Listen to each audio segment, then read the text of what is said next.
ระเจ้าพระธรรมพระสงฆ์ขอความสุขความสวัสดีจงมีแด่ท่านผู้ฟังทุกท่านเทศกาลเข้าพรรษามาถึงแล้วนะครับการเข้าจำพรรษาถือว่ามีความหมายต่อหลักการของศาสนาและประเพณีอันดีซึ่งเราจะถือโอกาสนี้ใช้ความเพียรความเพียรก็คือความวิริยะ เพื่อที่จะได้มีโอกาสปฏิบัติขัดเกลาทบทวนความจำสิ่งที่มันขาดตกบกพร่องไปแล้วก็เป็นสิ่งที่ไม่ค่อยจะดีด้วยถ้าหากว่าสิ่งเหล่านั้นมันสามารถจะซ่อมแซมให้มันดีกลับมาได้ก็ถือว่าไม่ใช่เป็นความโชคดีแต่เป็นความตั้งใจที่เราจะให้มันดี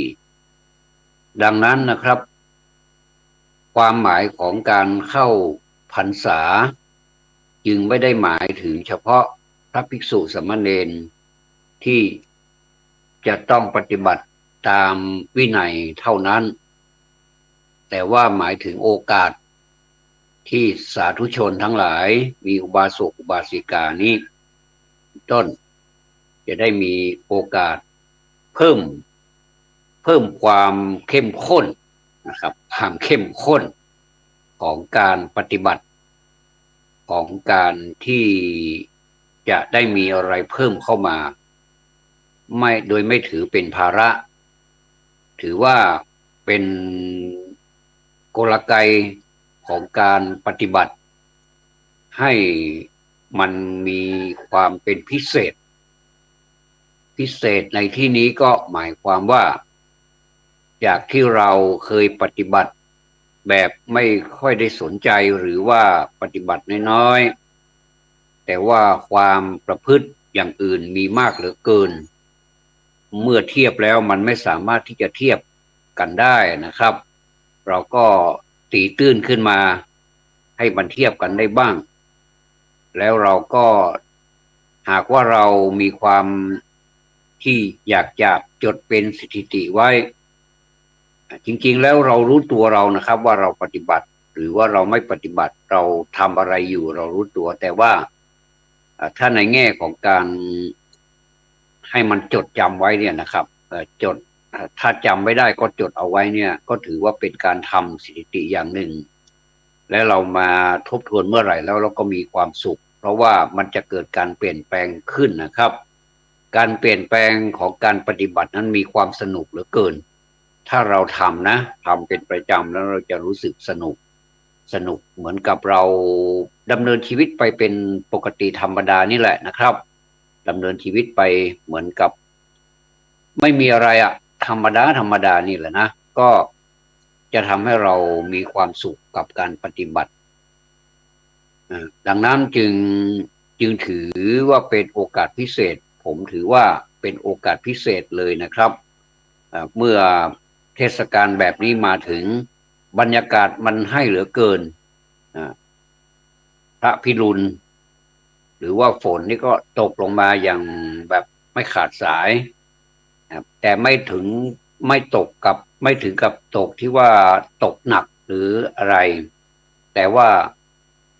มันตกแบบไม่หนักแต่ว่าตกยาวนานซึ่งก็ถือเป็นนิมิตที่ดีนะครับอย่างเช่นเราปลูกพืชเราทำการเกษตรอะไรนี้ก็รู้สึกดีอกดีใจเหลือเกินเขียวชอุ่มไปหมดแต่ว่าก็นั่นแหละนะครับเมื่อพืชมันเติบโตขึ้นโดยที่ว่าเราไม่ต้องไปรดน้ำอะไรมากมายนักนี่ครับก็ฝนก็รดน้ำให้และก็แต่ว่าสิ่งที่มันตามมานะครับก็คือหญ้านะครับซึ่งเป็นวัชพืชทั้งหลายนี้ตามมาแบบรวดเร็วเหมือนกันถ้าจะเปรียบไปว่าได้ธรรมะข้อหนึ่งนะครับธรรมะข้อนั้นก็คือการปลูกพืชก็เหมือนกับการที่เราหยอดเมล็ดพืชลงไปในดินหรือในภาชนะเพาะก่อน ครับเมื่ออนุบาลเมื่อมันงอกแล้วหรือว่ามันแข็งแรงพอสมควรแล้วเอาลงดินบางอย่างก็เอาลงดินไปเลยอย่างนี้ก็มีนะครับก็แล้วแต่พืชเมื่อมันเจริญเติบโตขึ้นเนี่ย ก็เหมือนกับความงามคุณงามความดีของเรานี่เริ่มจะเห็นผลนะครับเริ่มเจริญขึ้นนะครับก็เราก็มีปีติเกิดขึ้นไปด้วยมีความยินดีปรีดาในการทำของเราไปด้วยนะครับเหมือนกับเราให้ทานให้ทานตอนนี้ให้ทานเดี๋ยวนี้ก็เกิดปีติเดี๋ยวนี้ เกิดความพึงพอใจในทานในสิ่งของที่เราให้ในสิ่งของที่เราทำ ไม่ว่าทานนั้นจะเป็นทานแบบเป็นรูปธรรมหรือเป็นนามธรรมถ้าเป็นนามธรรมก็เป็นการคิดดีทำดีอะไรพวกนี้ที่ไม่ใช่สิ่งของนะครับเรียกว่าเป็นนามธรรมก็ได้นะทำบุญแบบนี้ก็ยังได้อยู่แล้วก็ย่อมได้เสมอมาแล้วก็เสมอไปแล้วก็ทำเป็นแบบรูปธรรมก็คือเป็นสิ่งของเครื่องใช้ต่างๆเป็นข้าวน้ำโภชนาอาหารทั้งหลายที่เราให้กันเป็นประจำถวายกันเป็นประจำโดยปกติแล้วเราก็จะไปวัดไปถวายพระอย่างนี้หรือว่าแม้แต่เราไม่ไปถวายพระเราก็ถวายพระที่บ้านพระอรหันต์2 องค์ที่บ้านเป็นสำคัญก่อนครับอย่าให้ท่านได้อดอยากอย่างนี้เป็นการให้ทานอย่างประเสริฐเพราะว่าท่านเป็นผู้ให้กำเนิดเรามาเราไม่จะไปถือว่าเป็นภาระอะไรนะครับถือว่าถ้าได้ทำแล้วเกิดความสบายใจเหมือนครอบครัวนะครับผมขอผมขออนุญาตครอบครัวที่แม่แตงนี่ก็มีนะครับอย่างจะยกตัวอย่างขออนุขออนุญาตยกตัวอย่างก็ถือว่าเป็นครอบครัวตัวอย่างได้เหมือนกันเป็นครอบครัวของแม่น้อยชาวทุลีนะครับขออนุญาตนะครับก็ถ้าคนทำความดีเราก็พูดได้ไม่เป็นไรก็ท่าน มีลูกหลานที่ห้อมล้อมแล้วก็ลูกหลานนี่ทั้งหลายนี่ก็สามัคคีกันดีนะครับ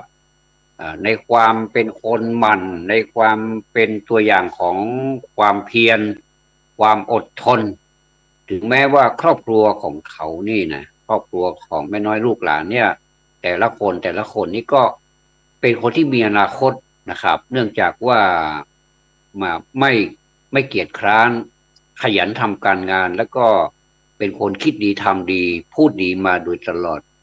ก็ทำให้คุณแม่เนี่ยมีความสุขนะครับคนเรานี่อย่าต้องแยกแยะนะครับว่าเวลาใดมาถึงก่อนก็ต้องยอมรับนะครับในยามที่ท่านมีพยาธิหรือว่ามีความเจ็บไข้ได้ป่วยนี้เข้ามารุกเร้าลูกแต่ละคนก็หลายคนนะครับก็เปลี่ยนกันดูแลนะครับสลับกันไปสลับกันมาถือว่าไม่ให้ขาดนะครับลูกก็จะดูแลห้อมล้อมถือว่าเป็นบุญของคุณแม่นะผมว่านะผมพูดไปด้วยก็ขนลุกไปด้วยอันนี้แหละครับเป็นตัวอย่างแล้วก็มีอีกหลายครอบครัวที่ผมไม่ทราบว่าเขาดูแลพ่อแม่เขาอย่างไรแต่ว่าโดยรวมแล้วโดยสัญชาตญาณครับคำว่าพ่อแม่ลูกนี่มันก็เป็นสัญชาตญาณที่บอกกันไม่ได้นะครับว่ามีความรักอย่างไรไม่ใช่เป็นความรักแบบหนุ่มสาวไม่ใช่เป็นความรักแบบเพื่อน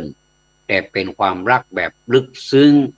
มันเข้าไปถึงกระดองหัวใจเข้าไปถึงในเนื้อของหัวใจเลยนะครับนี่ก็เลยเป็นตัวอย่างว่าใครก็ตามเมื่อมีสิ่งหนึ่งสิ่งใดเกิดขึ้นแล้วเราทำหน้าที่อย่างสุดๆในความเป็นลูกอย่างเนี้ยนะครับไม่ให้คุณแม่ได้เสียใจแม้แต่การพูดการดูแลการเรียกว่าอุปถัมภ์เนี่ยนะเป็นการอุปถากเนี่ยนะครับดูแลเนี่ยถือว่าท่านไม่ต้องเสียใจนะครับทุกท่านที่ปฏิบัติดูแลคุณพ่อคุณแม่อย่างดีเนี่ยท่านไม่ต้องเสียใจผมว่าท่านควรจะดีใจด้วยซ้ำนะครับเพราะว่าเรารู้ตัวอยู่ว่าเราทำอะไรอยู่นะครับเพราะฉะนั้นขอฝากไว้กับ ทุกท่านด้วยนะครับที่กำลังจะห่างเหินพ่อแม่ไปก็ก็ถือว่าเรามีน้อยก็ทำแต่น้อยอย่างน้อยที่สุดเราไม่มีอะไรแต่ขอให้เราเป็นคนดี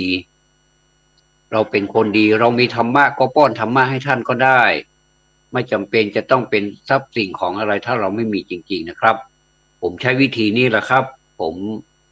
ผมเป็นคนที่แบบ ช่วงนี้เป็นคนอัตคัดแต่ก็ไม่เป็นไรครับแต่ธรรมะผมมีพอสมควรถ้าผมได้สนทนากับคุณแม่แล้วผมก็จะสนทนาธรรมเกี่ยวกับธรรมะต่างๆที่ถูกอัธยาศัยของท่านเนี่ยนะครับอย่างท่านคุณแม่ของผมนะท่านเป็นคนที่ชอบวัดชอบวาชอบฟังเทศชอบฟังธรรมอะไรนี่เราก็ตรองดูว่าท่านชอบแบบไหนเราก็ป้อนธรรมะข้อนั้นให้ท่านผมก็ถือว่าผมทำหน้าที่ลูกความเป็นลูกถึงแม้ว่าผมจะไม่ได้ให้เป็นเงินเป็นทองแต่ผมให้ธรรมะผมถือว่าการให้ธรรมะเนี่ยเป็นการชนะการให้ทุกอย่างแต่ก็ไม่ได้หมายความว่าอย่างอื่นหมดความหมายก็ไม่ใช่นะครับใครที่มีเงินมีทองมีอะไรที่สามารถที่จะอำนวยความสะดวกให้กับท่านทั้งสองได้เนี่ยหรือว่าท่านใดที่ท่านเสียไปแล้วเนี่ยนะก็เราก็อุทิศส่วนบุญส่วนกุศลให้ท่านนะครับอีกท่านก็ยังอยู่อีกท่านก็ยังอยู่นี่ถือว่ายังเป็นโอกาสนะถ้าที่ใครมีคุณพ่อคุณแม่อยู่นี่หรือว่ามีท่านใดท่านหนึ่งอยู่เนี่ยถือว่าเป็นโอกาสอันดีก็ทำให้ท่านนะครับแบบไม่ต้องลังเลแล้วไม่ต้องเกี่ยงงอนกันแล้วใครทำมากได้มากแม้ต่อหน้าและรับหลังทำไปเถอะไม่ต้องไปอวดใครก็ได้เดี๋ยวมันจะอยู่ในตัวของมันเองนะครับความดีเนี่ยมันอยู่ในตัวของมันเองไม่ต้องไปโฆษณาไม่ต้องไปเป่าประกาศไม่ต้องไปบอกให้ใครรู้ว่าฉันทำความดีอย่างนั้นอย่างนี้ไม่ต้องเลยไม่ต้องเสียเวลาไม่ต้องไปโปรไม่ต้องไปโปรตัวเองว่าตัวเองทำความดีโอ้มากมายแล้วก็ยังไม่พอก็ยังไปทับคนอื่นไปเกทับคนอื่นอีกบอกคนอื่นทำความดีไม่เท่าตัวเองอันนี้มันบ่งถึงโผลพานนะครับเพราะฉะนั้นถ้าเราอยากจะหลีกคนพานก็ไม่ยากก็เห็นว่าเป็นพานเราก็อย่าไปคบก็แล้วกันหรือว่าอยู่ห่างๆแต่ว่าสิ่งที่เราควรจะทำก็คือภารกิจที่เราจะต้องทำกันอย่างเช่นที่กล่าวมานี้นะครับครอบครัวชาวทุลีเป็นต้นแล้วก็ครอบครัวอื่นๆอีกผมก็ยังไม่สามารถจะรู้ได้นะครับแต่ที่เห็นเหตุก็คือเห็นชัดๆเลยนะครับก็ขอแสดงความยินดีด้วยนะครับเอาละวันนี้ เนื่องจากว่าเครื่องโทรศัพท์ผมนี่มีปัญหาในการจ่ายค่าบริการก็เลยมาช้าอ่าเรียกว่าเขาเรียกว่าอะไรเขาโบราณเขาเรียกว่ามาช้าดีกว่าไม่มาก็ถูกนะก็ก็จัดเท่าที่มีเวลาอยู่ต้องขออภัยท่านผู้ฟังด้วยนะครับก็เป็นเรื่องธรรมดาเรื่องเงินเรื่องทองเขาก็ทำธุรกิจของเขาเราก็จะใช้อย่างเดียวแล้วก็พอดีเราช่วงนี้มันมันไม่ทันนะครับมันไม่ทันก็เลยต้องทนช้ำเอาอย่างนี้นะครับอันนี้เขาเรียกว่ามันจะทำอย่างไรได้ก็ก็ในเมื่อมันเป็นอย่างนี้ก็ถือว่าเป็นเรื่องของปกติธรรมดาถ้าเราเอาตังค์ไปให้เขาไปชำระเขาแล้วมันก็จะพูดจะทำอะไรก็ได้เป็นเครื่องของเราจริงครับก็เลยแบบมาผิดเวลามากนะครับก็ตั้งครึ่งชั่วโมงต่อไปนี้เป็นประมาณ20 นาทีที่ผมจะได้กล่าวพุทธพจน์หรือว่าอัญเชิญพุทธพจน์ของพระพุทธเจ้าได้มาพูดกันนะครับผมถือว่าไม่มีอะไรที่จะสนทนากันมีความสุขเท่ากับธรรมะแล้วเราจะสนทนาถึงเรื่องอะไรก็ตามเรื่องเศรษฐกิจเรื่องอะไรการบ้านการเมืองก็มีมากมายเหลือเกินอย่างกับดอกเห็ดเลยนะครับเรามาสนทนาถึงเรื่องความที่ทำให้เราเกิดปัญญาจะดีกว่าไหมผ ผมก็เลยตกลงว่าดีกว่าก็เลยต้องใช้วิชาความรู้ที่ได้เรียนมานี่นะครับที่ได้เรียนมาบ้างแล้วก็ประสบการณ์และครูบาอาจารย์ได้สั่งสอนมาอย่างนี้ก็ถือว่าไม่ใช่เป็นคนที่มีความรู้อะไรมากมายแต่ก็พอมีความรู้อยู่บ้างแล้วก็มีประสบการณ์อยู่บ้างเหมือนกันนะครับก็เลยเอาเรื่องของฌานนะครับชอกระเชอสระอานอหนูถ้าเป็นฌานนี่นะครับขออภัยก็ต้องสะกดด้วยนอหนูถ้าเป็นญาณก็สะกดด้วยนอเนนเหมือนกันนะครับนอเนนนะครับไม่เหมือนกันก็คือถ้าฌานนี่เป็นชออานอชอกระเชอสระอานอหนูถ้าเป็นญาณยอผู้หญิงสระอานอเนนนะครับอันนี้ก็เป็นความรู้เล็กๆน้อยๆซึ่งเป็นภาษาไทยของเราต้องสะกดให้ถูกด้วยนะครับก็เห็นหลายท่านน่ารักเหลือเกินเขียนแล้วไม่มีผิดนะครับแต่ถ้าผิดเราก็แก้ไขก็ไม่เป็นไรมันก็มีผิดได้มีถูกได้เหมือนกันแต่ถ้าจะให้ถูกมันก็เราตั้งใจให้มันถูกมันก็จะถูกยิ่งขึ้นไปนะครับขณะนี้ฝนตกปรอยๆทำให้เกิดอากาศเย็นนะครับเมื่อวานนี้นะครับเมื่อวานนี้ขอก่อนที่จะพูดถึงเรื่องของฌานนะครับก็เมื่อวานนี้ได้ไปวัดอินทราวาสนะครับก็คือวัดต้นเขวนตำบลหนองควายอำเภอหางดงจังหวัดเชียงใหม่ซึ่งไปทั้งวันเลยนะครับผมใช้มอเตอร์ไซค์ขับมอเตอร์ไซค์ไปตั้งแต่ประมาณตี 5 9 นาทีนะครับแต่ก่อนหน้านั้นก็ตื่นก่อนแล้วแต่ว่ามันเช้าเกินไปก็เตรียมตัวก็ฝนก็ตกปรอยๆจากบ้านไปถึงที่ทำงานเลยที่นู่นเลยไปทำหน้าที่เป็นมัคคานายกนะครับไปทำหน้าที่เป็นบริกรทุกอย่างประชาสัมพันธ์จัดแจงอะไรต่ออะไรนี่ผมถือว่าผมทำหน้าที่ได้สมบูรณ์แล้วในความคิดของตนเองนะครับแล้วก็ทำให้หน้าตาของญาติโยมทั้งหลายที่มาร่วมทำบุญเขาก็พลอยยินดีปรีดาไปด้วยเราก็ไปเผยแผ่เรื่องของธรรมะด้วยยกตัวอย่างอะไรต่างๆเกี่ยวกับธรรมะนะเปรียบเทียบอะไรเขาก็มีความสุขนะครับอันนี้คือการปฏิสัมพันธ์ต่อจากมนุษย์สู่มนุษย์นะครับก็เมื่อวานนี้ก็บรรยากาศก็ดีนะครับถึงแม้ว่าจะเหนื่อยผมยอมรับนะครับว่าผมเป็นไข้ยังไม่ค่อยหายแต่ว่าผมก็ไปหายบนหลังรถบนบนบนรถมอเตอร์ไซค์พอกลับมาถึงบ้านแล้วก็รู้สึกว่าความเจ็บไข้ทั้งหลายนะมันเหมือนกับไม่มีมันก็เป็นเรื่องที่แปลกแต่ว่าผมว่ามันเป็นการต่อต้านกันมากกว่าระหว่างมันกับเราเนี่ยนะครับมันจะเป็นไข้แต่ผมไม่ยอมผมก็เลยหายไข้บนหลังรถเลยพอมาถึงบ้านก็มีความสุขกลับมาถึงบ้านโดยปกตินะครับบิดจากที่หางดงวัดต้นเขวนมาถึงที่แม่แตงนี่ก็ใช้เวลาประมาณชั่วโมงกว่าอันนี้แสดงว่าขับเร็วเหมือนกันนะจริงๆแล้วมันก็ประมาณชั่วโมงครึ่งแต่ผมมาไม่ถึงหรอกชั่วโมงครึ่งก็มาถึงบ้านโดยสวัสดิภาพก็พักผ่อนสักประเดี๋ยวหนึ่ง2-3ประเดี๋ยวแล้วมั้งก็อาบน้ำแล้วก็กินข้าวก็รู้สึกมีความสุขว่าวันนี้ได้ทำความดีอันนี้ก็ทบทวนเมื่อวานนี้นะครับเอาละเพื่อไม่ให้เป็นการเสียนาฬิกาเสียเวลานะครับก็มาพูดถึงฌานกันฌานเรามันจะมีอะไรบ้างมีวิตกมีวิจารณ์นะครับฌานนี้มันจะเกิดก่อนเป็นปฐมฌานก่อนมีวิตกมีวิจารณ์เอาละ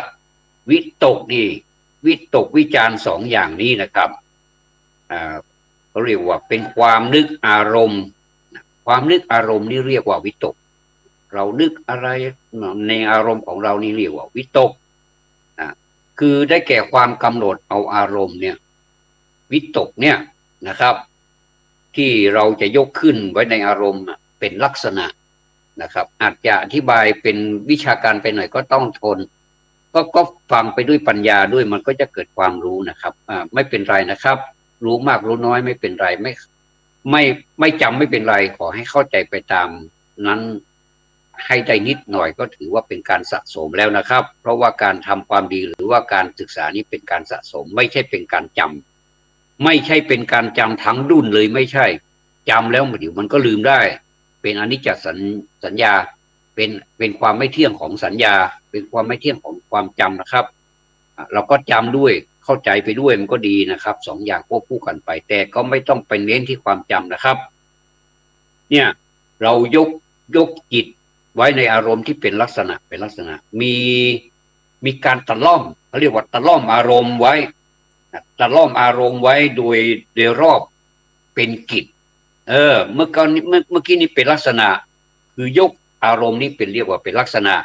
แต่ถ้าเวลาตะล่อมอารมณ์นี่เขาเรียกว่าเป็นกิจเป็นกิจแล้วก็เพราะว่าวิตกนั้นท่านกล่าวไว้ว่าบุคคลใดก็ตามย่อมทำอารมณ์กรรมฐานเนี่ยนะครับกรรมฐานให้เป็นวิตกตะล่อมไว้แล้วนี่แล้วก็ให้เป็นวิตกตะล่อมไว้โดยรอบเนี่ยก็คือให้ตะล่อมไว้หมดเลยนะครับเหมือนกับลูกกลมๆอะไรสักอย่างแล้วก็ให้เคลือบตะล่อมไว้หมดเลยอย่างเงี้ยก็รั้งอารมณ์ไว้เป็นอาการที่ปรากฏเนี่ยนะครับมันเป็นภาษาธรรมะนะครับก็ฟังไปด้วยใช้ปัญญาติดตามไปด้วยนะครับก็คือมีสมาธิว่างั้นเถอะนะครับมีสมาธิอย่าให้อะไรเข้ามากวนเราในขณะที่เราพูดถึงธรรมะเนี่ยเราก็จะเข้าใจเนาะอ๋อวิตกเป็นอย่างนี้วิจารเป็นอย่างนี้นี่เองผมสรุปนิดๆอีกหน่อยนะครับก็คือโยกจิตขึ้นเรียกว่าเป็นลักษณะนะครับเราเอาเฉพาะเอาตัวมันนะเอาตัวมันเอาความสำคัญหรือว่าใจความมันนะครับวิตกมีการโยกจิตเนี่ยเป็นเรียกว่าเป็นลักษณะถ้าตะล่อมอารมณ์ไว้เนี่ยเรียกว่าเป็นกิจนะที่ว่าเป็นกิจลักษณะนั่นแหละนะครับก็ความหมายนั้นก็พอได้นะกิจลักษณะเป็นลักษณะก็คือการยกจิตนะยกจิตไว้ในอารมณ์นี่เป็นลักษณะนะครับของวิตกแล้วก็ตะล่อมอารมณ์ไว้นี่เรียกว่าเป็นกิจนะเป็นกิจนะครับแต่การตะล่อมนี้ต้องตะล่อมได้รอบเลยนะอย่าให้เป็นช่องโหว่นะก็ตะล่อมหมดเลยนะครับเหมือนกับเคลือบคาราเมลนะครับต่อไปก็เป็นวิจารณ์วิจารณ์นี่เป็นการพิจารณาวิจารณ์นี้เป็นการพิจารณาก็เลยเอามาใช้ในภาษาไทยก็โปรดใช้วิจารณญาณในการรับชมหรือว่าการพิจารณาก็มาจากวิจารณานั่นแหละนะครับก็คือวิจารณ์นี้ได้แก่การไตร่ตรองดูอารมณ์นะครับท่านแยกเป็นข้อนะการไตร่ตรองเป็นอารมณ์ดูอารมณ์ของเรานะครับได้แก่การไตร่ตรองดูอารมณ์ของเราเราหมายถึงตัวเรานี่แหละสังขารของเรานี่แหละสังขารขันธ์นี่แหละวิจารณ์นั้นมีการพิจารณาอารมณ์เป็นลักษณะนะครับจะแตกต่างกับเมื่อกี้แล้วนะเมื่อกี้นี่ยกจิตขึ้นเป็นอารมณ์เป็นลักษณะคือวิตกแล้วก็ตะล่อมอารมณ์ไว้โดยรอบเป็นกิจนะครับท่านมีปากกาท่านมีดินสอท่านก็เขียนไปด้วยนะเอาเฉพาะหัวข้อที่สำคัญว่ามันวิตกมันเป็นยังไงเป็นลักษณะอย่างไรเป็นกิจอย่างไรนะทีนี้มาถึงวิจารณ์นี่วิจารณ์นี่มันคืออะไรวิจารณ์ได้แก่การไตร่ตรองดูอารมณ์นะครับผมจะพูดซ้ำๆกันอย่างนี้เพื่อความเข้าใจนะบางทีเราฟังไม่ทันนะครับผมชอบอาจารย์ที่พูดซ้ำๆผมไม่ถือว่าเป็นการแบบซ้ำซากนะแต่ว่าถ้าท่านพูดซ้ำๆเราจะเข้าใจมากกว่าที่ท่านผ่านไปโดยที่ว่าเข้าใจไหมเราก็บางทีก็สับประงกนึกว่าเข้าใจแล้วเอาก็เลยว่าเข้าใจแล้วความจริงนักศึกษาหลับในก็เลยสับประงกก็เหมือนกับว่าเข้าใจแล้วนี่ไม่ใช่นะครับพูดเล่นก็วิจารณ์และเกิดการไตร่ตรองดูอารมณ์ และก็มีลักษณะที่แตกต่างกับวิตกก็คือ มีการพิจารณาอารมณ์เป็นลักษณะ อันนี้เป็นการพิจารณานะครับเป็นลักษณะแล้วก็มีมีการประกอบสหชาตธรรมไว้ในอารมณ์นั้นเป็นกิจผมมีเวลาน้อยเดี๋ยวผมก็จะหมายเหตุไว้นะครับคำว่าสหชาตธรรมนี่ถ้ามีเวลานะครับตอนนี้เวลาน้อยเหลือเกินก็ไม่รบกวนและที่จะอธิบายถึงสหชาตธรรมนะครับเป็นกิจนะครับมีการประกอบไว้ในอารมณ์นั้นเป็นกิจและก็มีการติดตามหรือว่าตามผูกพันจิตไว้ในอารมณ์เป็นอาการที่ปรากฏนะครับฟังแล้วงงไหมงงนะบางทีเราพูดเรายังไม่เข้าใจเราก็ต้องทบทวนหลายๆครั้งว่ามันคืออะไรกันแน่การตามผูกพันจิตไว้ในอารมณ์นี้เป็นอาการที่ปรากฏมันติดตามอย่างไรนะครับอันนี้ก็ขออนุญาตไว้โอกาสหน้านะครับเพราะว่าโอกาสนี้มันน้อยเหลือเกินนะครับ10 นาทีไล่หลังมาแล้วทีนี้วิตกหยาบและเกิดก่อนวิจารณ์เนี่ยอันเนี้ยเป็นเรื่องแล้วนะเป็นเรื่องแล้วพี่น้องถึงแม้ว่า ในจิตบางดวงเนี่ยคือในปฐมฌานจิตเนี่ยนะตอนนี้ผมกำลังจะพูดถึงปฐมฌานนะครับปฐมฌานจิตเนี่ยก็กามาวจรจิตตุปบาทเนี่ยเป็นภาษาบาลีหน่อยก็ไม่เป็นไรนะครับถ้าไม่เข้าใจก็ข้ามไปก็ได้นะแต่ว่าฟังไว้มันก็บางทีถ้าฟังบ่อยๆเดี๋ยวมันก็เข้าใจกันเองนะครับวิตกและวิจารณ์นั้นเนี่ยมันจะไม่มีการแยกกันก็ตามแต่ถึงกระนั้นก็ตามนะครับวิตกก็ทำหน้าที่ยกจิตขึ้นไว้ในอารมณ์ใช่ไหมวิตกก็ทำหน้าที่ยกจิตขึ้นไว้ในอารมณ์ก็คือเป็นลักษณะอย่างพูดเมื่อกี้นี้นะครับเป็นลักไว้ในอารมณ์ก่อนด้วยความหมายว่าเป็นสิ่งที่หยาบกว่าวิจารณ์วิตกนี้หยาบกว่าวิจารณ์นี้จะละเอียดขึ้นมาแล้วก็เกิดก่อนวิจารณ์ด้วยวิตกก็ต้องมาก่อนแล้วก็วิจารณ์ตามมาถ้าจะเปรียบหรือเปรียบดีกว่าเราจะได้เห็นภาพเปรียบเหมือนเสียงอะไรครับเสียงเคาะระฆังซึ่งหยาบกว่าเสียงครางของระฆังเวลาเราเคาะระฆังเนี่ยมันจะหยาบนะครับแต่ว่าเสียงที่มันออกมาเสียงที่มันสั่นเครือหรือเสียงของระฆังมันนุ่มนวลเหลือเกินเสียงมันแบบมันเพราะแล้วก็มันเกิดก่อนเสียงครางการเคาะระฆังนี้เกิดก่อนเสียงครางใช่ไหมครับพอเราเคาะปุ๊บเสียงครางแห่งระฆังนี้มันก็จะตามมาจากหลังจากที่เราเคาะระฆังแล้วเนี่ยนะครับแล้วก็เป็นลีลาของคนที่คนเคาะอีกบางทีถ้าเคาะแรงเกินไปบางทีก็ใช้สายนี่ดึงแรงเกินไปก็เสียงนี้ก็จะกลายเป็นเสียงเหมือนกับเสียงแตกของระฆังไม่เพราะก็ให้พอดีมัชฌิมานะครับปานกลางมันก็จะเกิดเสียงครางของระฆังนั้นเป็นเสียงที่ไพเราะมากเลยนะครับระฆังนี้เป็นของที่นะครับต้องเคาะให้ถูกจังหวะด้วยนะครับเมื่อก่อนนี้ผมชอบไปเคาะระฆังก่อนที่จะมีการทำวัดผมมีอานิสงส์มากเหลือเกินก็ถือว่าการเคาะระฆังนี้ก็ถือว่าเป็นการเป่าประกาศให้ภิกษุสามเณรได้รู้ว่าถึงเวลาแล้วนะอุบาสกอุบาสิกาจะมาร่วมด้วยก็ได้นะครับอันนี้ก็อย่างวัดเจ็ดยอดนี่มีอุบาสกอุบาสิกามาร่วมกันเอาไปทำวัดกันในวิหารที่เขามีอุบาสกอุบาสิกามานั่งกันค่อนข้างที่จะ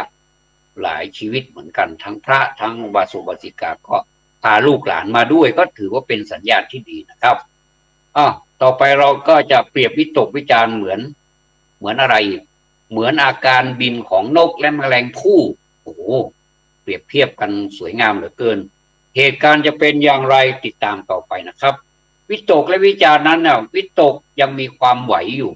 วิตกนี่เป็นความไหวกระเพื่อมไปมาอยู่คือทำให้จิตไหว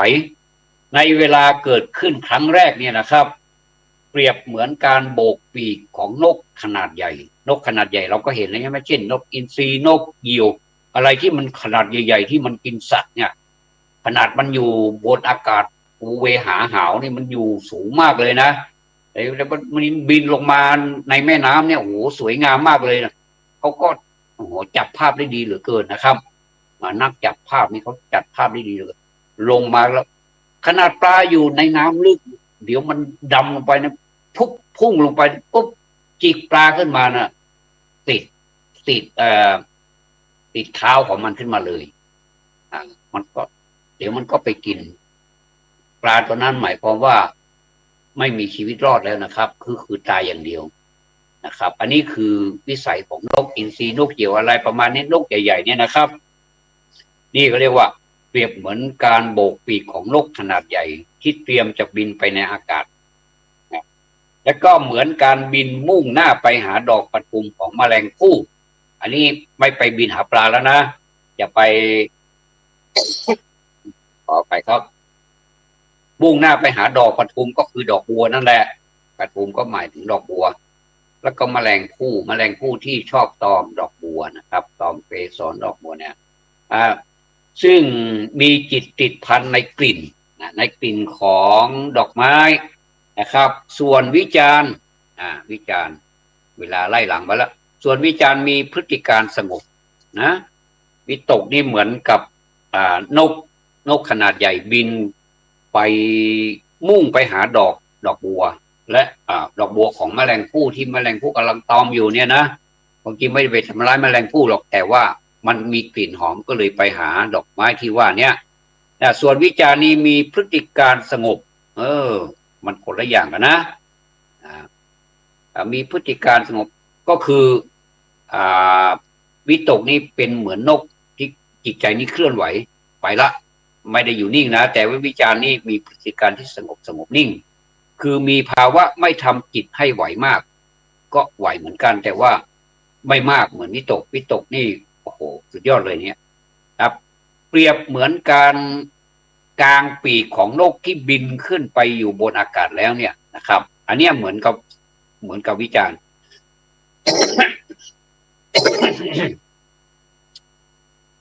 เดี๋ยวคนที่เดี๋ยวค่อยไอก็ได้ทำไมต้องมาไอด้วยนะและเหมือนการเค้าคลึงอยู่กับดอกปทุมทีนี้นกเล่นจะเค้าคลึงดอกปทุมแล้วก็คือดอกบัวเค้าคลึงกันก็คืออาการเคลื่อนไหวของจิตเรียกว่าเป็นวิตกนี่แหละนะครับการเหมือนการเค้าคลึงอยู่ที่ดอกปทุมดอกปทุมคือดอกบัวนะและก็แมลงภู่ที่บินไปถึงดอกปทุมแล้วอันนี้คือวิตกและวิจารณ์ที่มีความแตกต่างกันอย่างนี้นะครับส่วนในอรรถกถาทุกกนิบาตอังคุตรนิกายเป็นภาษาบาลีนะครับท่านจะจำก็ได้ไม่จำก็ได้แต่ว่าเราพูดผ่านไปบ่อยๆก็จะจำท่านแสดงไว้ว่าวิตกเป็นไปโดยภาวะที่ยกจิตขึ้นไว้ในอารมณ์นะครับนี่เราก็พูดซ้ำๆหลายหนมันก็จะเข้าใจขึ้นเขาท่าดีคนพูดดีมือเข้าท่าดีไม่ใช่ผมพูดหรอกนะครับธรรมะท่านพูดผมเอามาพูดให้ท่านฟังอีกต่อหนึ่งนะเปรียบเหมือนนกขนาดชนิดใหญ่เลยเหมือนนกชนิดใหญ่เมื่อบินอยู่บนอากาศมันก็ควักปีกทั้งสองเอาลมนะมันควักปีกก่อนนะมันลีลามันเหลือเกินนะมีคนถามว่าทำไมนกมันบินได้นักปราชญ์ท่านก็บอกว่ามันเป็นกรรมของมันแล้วก็โคนมันทำไมบินไม่ได้ก็โคนมันไม่มีปีกมีมือแต่มันก็บินไม่ได้แต่คนมันมีมันสมองที่ไปสร้างเครื่องบินให้บินแทนได้มันก็ดีคนละอย่างนะถ้าเป็นนกนี่มันก็จะเอากระพือเอาลมเดี๋ยวมันขึ้นไปมันทีละนิดเดียวขึ้นไปอยู่สูงมากเลยนะครับบางทีเรากูยังเสียวแทนเลยแล้วมันจะลงยังไงเนี่ยมันก็ลงแบบสวยงามเหลือเกินเนี่ยมันกวักปีกทั้งสองเอาลมแล้วก็กางปีกโอ้เลยเวลาเสียแล้วนะครับผมขออนุญาตนะครับขอครับก็กางปีกนะถ้าจบนี้ก็คือจบเลยนะครับแล้วกางปีกไว้เฉยแล้วก็บินไปวิจารณ์เป็นไปโดยภาวะที่ตามพิจารณาอารมณ์เหมือนการบินของนกที่กระดิกปีกทั้งสองเพื่อให้กินลมมันคนละอย่างนะครับอรรถกถาจารย์นั้นท่านถูกต้องแล้วท่านกล่าวถูกต้องแล้ว ในขณะที่วิตกวิจารเป็นไปโดยต่อเนื่องกันในอุปจารสมาธิหรืออัปปนาสมาธิอันนี้เราก็ขีดเส้นใต้ไว้นะครับอุปจารสมาธิและอัปปนาสมาธินี้เราเรียนกันเราควรจะรู้นะครับส่วนความต่างของวิตกและวิจารนั้นย่อมปรากฏชัดในปฐมฌานและทุติยฌานในปัญจกนัยแล้วนะครับวันนี้น่าเสียดายเหลือเกินแต่ก็ไม่เป็นไรละครับเรายังมีลมหายใจอยู่เรามาพบกันในโอกาสต่อไปก็แล้วกันขอบพระคุณท่านที่ท่านอุตส่าห์โทรมาหลายครั้งแต่ว่าผมก็มีความขัดข้องในเรื่องของโทรศัพท์ที่ต้องรีบไปจัดการไปชำระเขาเสียแล้วก็จะได้ไม่มีปัญหาในวันต่อไปนะครับขอบพระคุณมากครับขอบพระคุณท่านผอ.เป็นอย่างสูงนะครับขอนำรายการนี้จากลาท่านผู้ฟัง